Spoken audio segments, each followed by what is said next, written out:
2015, Kaya Jackson was at her home in Greenville, South Carolina, when she received a phone call that changed her life. Her 17-month-old daughter, Egypt Henderson, who was staying at her father's house over the weekend, was at the hospital and about to undergo emergency brain surgery. Hospital staff members told Kaya that if the surgery worked, Egypt would be a vegetable for the rest of her life and need 24/7 care. If the surgery did not work, Kaya would die. Kaya wanted them to do whatever they could do in order to save her daughter's life, and they were ultimately able to do that, but that came with a ton of challenges. After Egypt's surgery, she was said to have suffered from cerebral palsy, epilepsy, partial blindness, and hip dysplasia. Egypt was no longer able to walk, she couldn't crawl, she had no head or body control anymore, she couldn't speak, and she couldn't even eat. She needed a G-tube. Upon authorities investigating this case, it was discovered that Egypt's father, whose house she was at that weekend, Joseph Morales,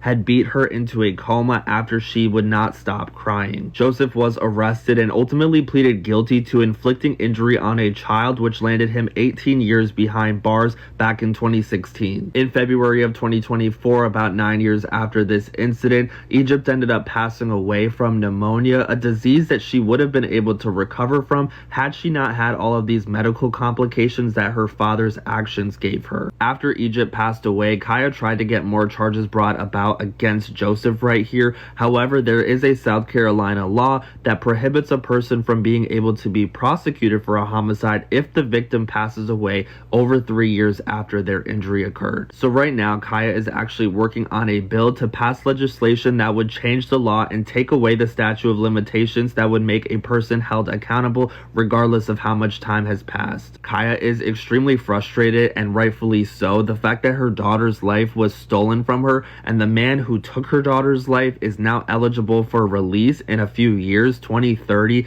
he'll be able to get out and live life like normal again. It's ridiculous. In addition to proposing this new bill, Kaya also unveiled a billboard back in May to raise awareness for shaken baby syndrome, and in July she gave out free school supplies as part of Egypt's honorary bag giveaway. Kaya does not want anyone to forget her daughter's name, she doesn't want anyone to forget her daughter's face, and she believes that her grief is all about raising awareness, and she is doing her best to ensure that this does not happen to any other children.